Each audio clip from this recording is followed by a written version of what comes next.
Frankenstein begins when a young man named Captain Walton takes a ship into the Arctic Ocean.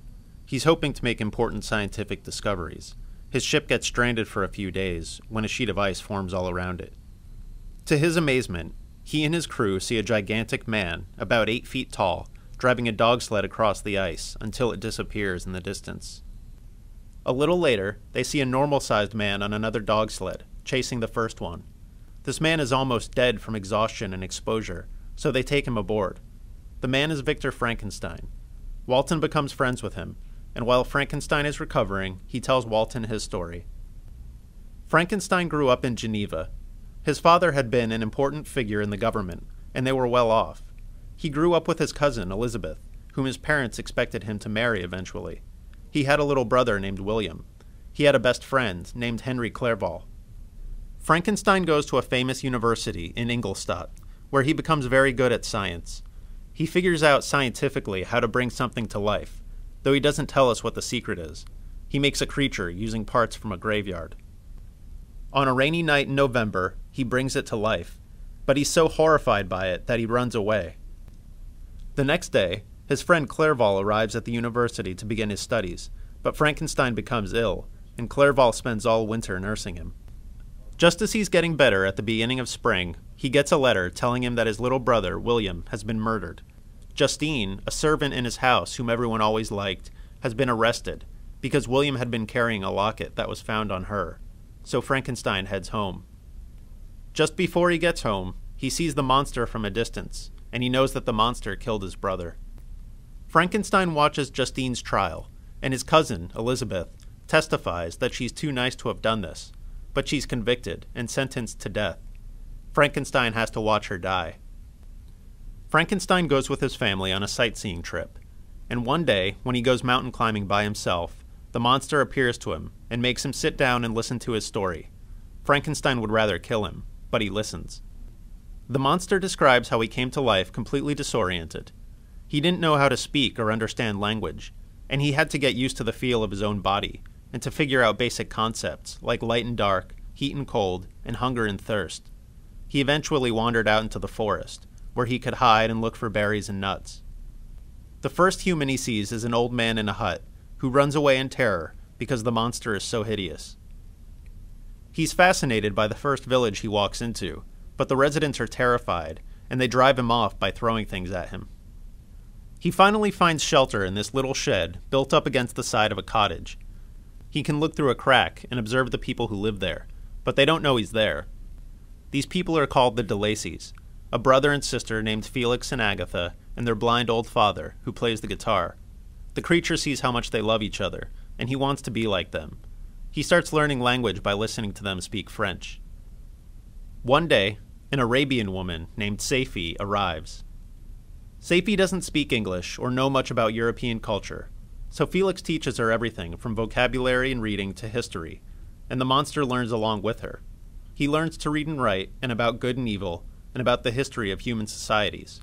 In the woods, he finds 3 books: Paradise Lost, The Sorrows of Young Werther, and Plutarch's Lives, and he reads the papers that were in Frankenstein's dressing gown, which reveal who Frankenstein is, where he lives, and how he came to make the monster. The monster starts to hate Frankenstein for giving him such an awful, lonely existence, and abandoning him, since he's too ugly to make friends with anyone. Eventually, the monster learns the story of these people. The de Lacys were a rich family in Paris, but Felix helped a wealthy Turk escape from prison because he felt sorry for him. So the government took the de Lacy family's money and banished them, and they went to live in the cottage. The Turk did escape from prison, but he abandoned Felix afterward. But the Turk's daughter, Saifi, had fallen in love with Felix, so she escaped to come marry him. The monster wants to be friends with the de Lacys, and he decides that if he goes to talk to the old man first, the old man will listen because he's blind. When the others leave, he pretends to be a traveler and speaks to de Lacy, and it's going okay until Felix and Agatha and Saifi come back. The women are horrified, and Felix drives the monster off with a stick. At first, the monster goes out into the woods and decides that he's going to declare war on humans. But in the morning, he cools down and decides to go back and try again. But he finds Felix giving up the lease, and he never sees the de Lacys again, which makes him feel doubly rejected. He comes back at night and destroys the cottage. Then he starts the long walk to Geneva to try to find his creator. He gets shot while he's on his way there, just because he stops to help a woman who's drowning. When he gets to Geneva, he grabs this little boy, thinking that he can use the boy to learn his way around. But when the boy mentions his father's name is Frankenstein, the monster kills him to get revenge on Frankenstein. You might notice that there's an inconsistency in the story here, because Victor made the creature in November, then got sick all winter. William got killed the following spring, maybe 6 months later. But the creature spends a whole year at the cottage, and he kills William more like 18 months after being created, so there's a difference of a year between the two stories. Just to be even more hateful, he puts the locket William was carrying in Justine's pocket, knowing she'll be condemned for murder. The monster insists that Frankenstein make a female as ugly as he is, so he'll have a companion. He promises to go away with her to South America, and threatens to kill lots of people if Frankenstein won't do it, so Frankenstein agrees. Frankenstein decides to go on a long trip and work on the new monster away from home, so he and Clerval go on a long sightseeing trip through Germany, England, and Scotland. He eventually rents a little cottage on a remote island in Scotland to do the work. But he gets disgusted and destroys the new creature before it's finished. The monster comes in to find out what he's doing, and is furious that Frankenstein broke his promise.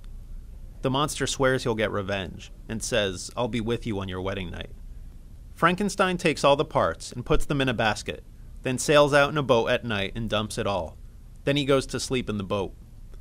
When he comes ashore, he's in Ireland, and the people arrest him. It turns out someone strangled his friend, Clerval, and they think Frankenstein did it. He gets sick again, because he's so upset that the monster killed another of his friends, and a magistrate has him nursed back to health. He's eventually released, since he didn't kill Clerval. He goes back home, and he marries Elizabeth, like they've been planning their whole lives. He thinks the monster is planning to kill him on his wedding night, so he sits up waiting with a gun, but the monster actually kills Elizabeth. His father dies of grief soon afterward, so Victor has lost everybody. He devotes his life to finding the monster and destroying it, but the monster keeps going farther and farther north, until they're chasing each other on dog sleds far out to sea. After he tells Walton the whole story, he dies. The monster comes on board the boat to pay a final farewell to Frankenstein. He tells Walton he's going to set himself on fire and destroy himself, because he didn't mean to be bad. Walton winds up taking the ship back home, partly because the crew makes him, and partly because Frankenstein's story shows that scientific discovery isn't worth sacrificing your life for. One of the major questions of the book is how much we should blame Frankenstein for what happens, and how much the monster. Critics like to point out all the things that are wrong with Frankenstein, because he was irresponsible and created this monster for no good reason. Then he abandoned his creation, instead of helping it, and he was very careless about protecting his friends. Readers tend to see the monster as more at fault, though, because even though he gets a lot of bad breaks, being frighteningly ugly and misunderstood, his decision to kill a child is just evil, and he keeps killing people out of spite, or for revenge. Another question is whether the creature is naturally good, like he claims to be, and what it is that makes him become evil, his own choices or things that happen to him. For more information about Frankenstein, check out the Frankenstein SparkNote on SparkNotes.com.